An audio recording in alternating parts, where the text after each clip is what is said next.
कक्षा 10 board exams के लिए सामाजिक विज्ञान के महत्वपूर्ण प्रश्न, ये पार्ट 15 है। इससे पहले 14 पार्ट अपलोड हो चुके हैं, आप उनको देख लीजिएगा।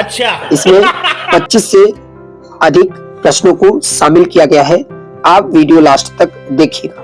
पहले प्रश्न से शुरू करते हैं। पहला प्रश्न आपको स्क्रीन दिख रहा है कि मुद्रण ईश्वर की दी हुई महानतम देन है या सबसे बड़ी रचना है, यह किसका कथन है? तो इसका आंसर है मार्टिन लूथर किंग का। मार्टिन लूथर किंग का ये क्या है? कथन है। अब मार्को पोलो की बात कर लेते हैं। तो मार्को पोलो इटली के निवासी थे। महात्मा गांधी जी का नारा था करो या मरो। लुई 16वां 1789 फ्रांसीसी क्रांति के समय इसी का शासन था, बुर्बोन से इसका संबंध था। सेकंड क्वेश्चन की तरफ बढ़ते हैं कि स्वराज मेरा जन्मसिद्ध अधिकार है और मैं इसे लेकर रहूंगा, ये किसका कथन है? तो इसका आंसर है बाल गंगाधर तिलक। ठीक है, अब बात कर लेते हैं गोपाल कृष्ण गोखले की। तो गोपाल कृष्ण गोखले गांधी जी के राजनीतिक गुरु है और पंडित जवाहरलाल नेहरू ने 1929 के लाहौर कांग्रेस की अध्यक्षता की थी और यही पे पूर्ण स्वराज का प्रस्ताव रखा गया था। ठीक है, महात्मा गांधी जी के बारे में हम आपको पहले ही बता चुके हैं, 14 पार्ट्स में आप देख लीजिएगा। बात कर लेते हैं प्रश्न नंबर तीसरे की। प्रश्न नंबर तीसरा है कि निम्नलिखित में से कौन सा 1804 के नेपोलियन कोड में नहीं जोड़ा गया था? तो बेटा इसका जो आंसर है जन्म से प्राप्त विशेषाधिकार समाप्त नहीं किया गया, बल्कि ये समाप्त कर दिया गया था। तो पहला ही इसका गलत है। सामंती व्यवस्था का अंत कर दिया गया था, कानून के समक्ष सब समानता थी और संपत्ति का अधिकार ये था। ठीक है, तो पहला ही ऑप्शन क्या हो जाएगा इसका? गलत। राइट। अगला प्रश्न आपको दिख रहा होगा, नेपोलियन बोनापार्ट फ्रांस का सम्राट कब बना? तो इसका जो आंसर है बेटा 1804 में ये सम्राट बना था। नेपोलियन बोनापार्ट का संबंध कहां से है? तो फ्रांस से है। ठीक है, और फ्रांस एक ऐसा देश है जहां से राष्ट्रवाद की शुरुआत हुई। अर्नेस्ट रेनन और फ्रेडरिक सौरियो का संबंध भी फ्रांस से ही था। चौथा प्रश्न है कि प्रथम विश्व युद्ध के बारे में गलत कथन है। तो इसका जो आंसर है रक्षा व्यय में भारी कटौती की गई थी। नहीं बेटा, इसका आंसर यही है, बल्कि यहाँ पे वृद्धि की गई थी। इसमें पूछ क्या रहा है? गलत कथन पूछ रहा है। तो इसमें क्या की गई थी? भारी वृद्धि की गई थी, बल्कि इसमें कह रहा है कि भारी कटौती की थी। बस यही गलत हो जाएगा। ठीक है, और प्रथम विश्व युद्ध कब से कब के बीच हुआ था? तो 1914 से लेकर 1918 तक ये हुआ था, फर्स्ट वर्ल्ड वॉर। ठीक है, अगले क्वेश्चन की तरफ बढ़ते हैं। कह रहा है ब्रेटन वुड्स की जुआ संतान किसे कहा जाता है? इसका आंसर है संयुक्त विश्व बैंक और आईएमएफ को। विश्व बैंक और आईएमएफ को कहा जाता है। वर्ल्ड बैंक और आईएमएफ, इंटरनेशनल मॉनेटरी फंड। ठीक है, वर्ल्ड बैंक और आईएमएफ के मुख्यालय और इनकी स्थापना वर्ष आप याद कर लीजिएगा। छठवें प्रश्न की तरफ बढ़ते हैं। कह रहा है कि इनमें से कौन सी टिप्पणी प्राकृतिक वनस्पति प्राणी जात के ह्रास का सही कारण नहीं है? तो इसका जो आंसर है पशुचरण और ईंधन लकड़ी एकत्रित करना, ये इसके ह्रास का कारण नहीं है। ठीक है, दिख रहा होगा।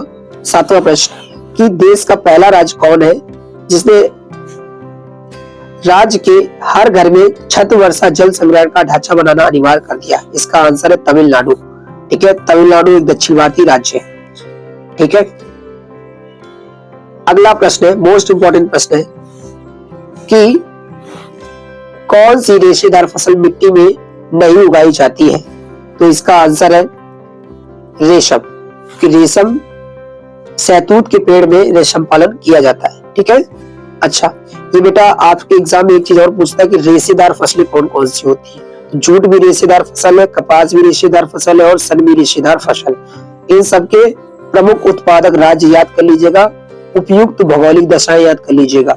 ठीक है, चलिए रेशम पालन को हम लोग सेरीकल्चर के नाम से जानते हैं, इस बात को भी आप याद रखिएगा। ठीक है, चलिए काली मिट्टी के लिए उपयुक्त मृदा कौन सी है? तो आपको पता है कपास के लिए उपयुक्त मृदा कौन सी है? तो काली मिट्टी है। ठीक है, अगला प्रश्न आपको स्क्रीन में दिख रहा होगा कि कुंद्रेमुख और बेलाडीला की खदानों से कौन सा खनिज निकलता है? तो इसका आंसर है लौह अयस्क। 10वां प्रश्न आपको स्क्रीन में दिख रहा होगा कि निम्नलिखित में से कृषि के बाद किस उद्योग ने सबसे अधिक रोजगार प्रदान किया है? तो इसका आंसर है वस्त्र उद्योग ने कृषि के बाद सबसे ज्यादा रोजगार दिया है। बेटा कृषि जो है ये प्राथमिक क्षेत्र का उदाहरण है। कृषि किस क्षेत्र का उदाहरण है? प्राथमिक क्षेत्र। आपने 3 क्षेत्र पढ़े होंगे, प्राथमिक, द्वितीयक और तृतीयक। तो कृषि किस क्षेत्र का उदाहरण है? प्राथमिक क्षेत्र का। चलिए अगले प्रश्न की बात करते हैं। इनमें से कौन सा एक राजनीतिक दल गठबंधन नहीं है? गठबंधन यानी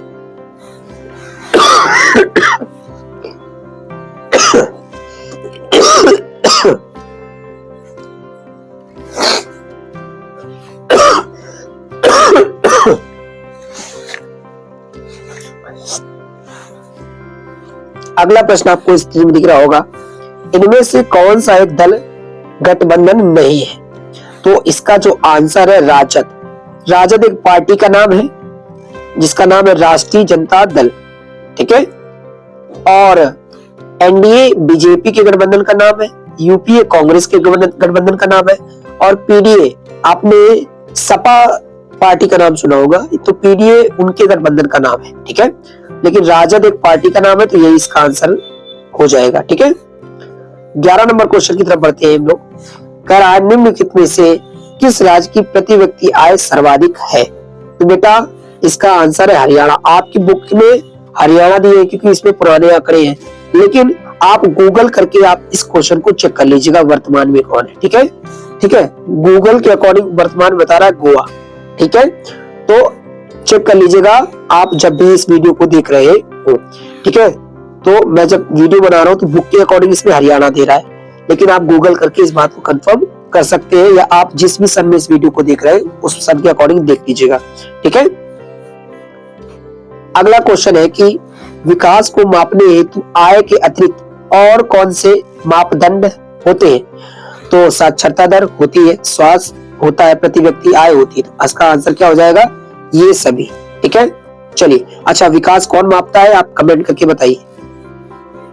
अगला क्वेश्चन है उपभोक्ता के अधिकारों में शामिल है, कौन कौन शामिल है? तो प्रतिनिधित्व का अधिकार शामिल है, क्षतिपूर्ति निवारण का अधिकार शामिल है, चुनने का अधिकार शामिल है। तो ये सभी शामिल है। आपको पता है कि उपभोक्ता यानी एक एक्ट है जिसका नाम है कोपरा, कंज्यूमर प्रोटेक्शन एक्ट, जो कि 1986 में आया था, ठीक है। उसी में 6 अधिकार कंज्यूमर्स को दिए गए थे, ठीक है। तो उन्हीं में से ये अधिकार 3 लिखे हुए हैं, आप इसको अच्छे से याद कर लीजिए। 15वां प्रश्न आपको स्क्रीन दिख रहा है कि विश्व व्यापार संगठन की स्थापना किस वर्ष हुई थी? आंसर है 1 जनवरी 1995। आपको कमेंट करना है इसका मुख्यालय और इसका प्रमुख कार्य, ठीक है। अगले प्रश्न की तरफ बढ़ते हैं। अगला प्रश्न आपको दिख रहा होगा कि लोकतंत्र में दिखाई देने वाली सबसे महत्वपूर्ण संस्था कौन है? तो बेटा राजनीतिक दल सबसे महत्वपूर्ण संस्था है, क्योंकि कहीं ना कहीं यही सरकार बनाने का कार्य करती है। इस वजह से इनकी इंपॉर्टेंस बढ़ जाती है डेमोक्रेसी में, ठीक है। 17वां क्वेश्चन आपको स्क्रीन में दिख रहा होगा कि लोकतंत्र की बुनियादी विशेषताएं क्या हैं? तो जरा इन ऑप्शन को ध्यान से पढ़िए। लोगों द्वारा चुनी गई सरकार के पास ही अंतिम निर्णय लेने की सत्ता होती है, ठीक है। लोकतंत्र में लोगों को अपना शासक चुनने का अधिकार होता है, बिल्कुल सही है। एक व्यक्ति एक वोट मोल होता है, बिल्कुल सही है। तो इसका आंसर क्या हो जाएगा? उपयुक्त सभी। क्या पूछ रहा था? लोकतंत्र की बुनियादी विशेषताएं क्या? तो ये तीनों विशेषताएं हैं किसकी? डेमोक्रेसी की। तो इसका आंसर क्या हो जाएगा? उपयुक्त सभी। अगला प्रश्न आपको दिख रहा होगा कि जाति, धर्म और लिंग के आधार पर भेदभाव कौन समाप्त करता है? तो इसका आंसर है लोकतंत्र अर्थात डेमोक्रेसी, ठीक है। जाति के आधार पर, धर्म के आधार पर और लिंग के आधार पर हो रहे भेदभावों को समाप्त करने का प्रयास करता है, ठीक है।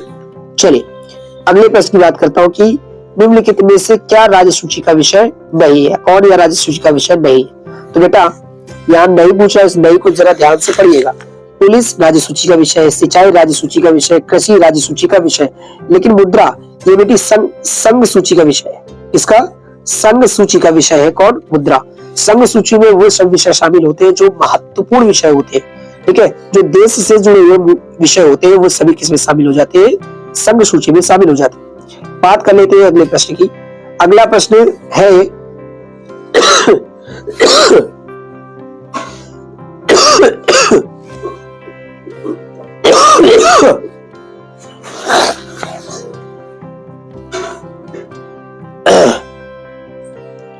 अगला प्रश्न है कि एग मार्क किन वस्तुओं के लिए प्रमाणिक चिन्ह है? एग मार्क में बेटा एग्रीकल्चर आ रहा है कि नहीं आ रहा है? तो एग्रीकल्चर खाद्य से जुड़ा होता है नहीं, तो ये खाद्य पदार्थ से हो जाएगा। एग मार्क किससे जुड़ा हुआ है? खाद्य पदार्थ। ठीक है। ISI और हॉलमार्क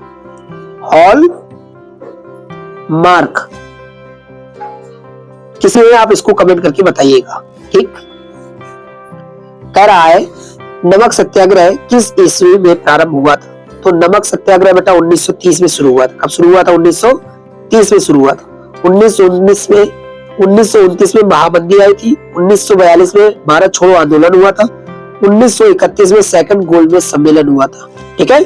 और 1931 में पहला गोलमेज सम्मेलन हुआ था और नमक सत्याग्रह हुआ था और सविनय अवज्ञा हुआ था। इतनी जानकारी आपको क्वेश्चन नंबर 22 से मिली। अगले प्रश्न की बात करता हूं कि भारत में साक्षरता के आधार पर सबसे अच्छी स्थिति निम्न में से किस राज्य की है? तो इसका आंसर है बेटा केरल। किस राज्य की साक्षरता सबसे अच्छी है? केरल। ठीक है। चलिए अगला प्रश्न कह रहा है कि बेल्जियम में किस प्रकार की सरकार है? राजतंत्र, एकात्मक या संघात्मक? तो बेल्जियम में संघात्मक सरकार है। ठीक है। बेल्जियम की राजधानी क्या है? ब्रुसेल्स। और ब्रुसेल्स में EU यूरोपियन यूनियन का मुख्यालय भी कहां पे स्थित है? ब्रुसेल्स यानी बेल्जियम में ही। अगले प्रश्न की तरफ बढ़ते हैं। कह रहा है 1776 में प्रकाशित अमर जीवन नामक आत्मकथा किसने लिखी थी? तो इसका जो आंसर बेटा रस सुंदरी देवी। किसने लिखी थी? रस सुंदरी देवी ने लिखी थी। क्वेश्चन नंबर 26 की गुलामगिरी पुस्तक के लेखक फूले जी की। अगले क्वेश्चन की तरफ बढ़ते हैं। इस तरीके से महत्वपूर्ण 25 से अधिक प्रश्न समाप्त हुए। वीडियो अच्छा लगा हो वीडियो को शेयर कीजिए और चैनल को सब्सक्राइब कीजिए। मिलते हैं आपसे नेक्स्ट वीडियो में। जय हिंद, वंदे मातरम।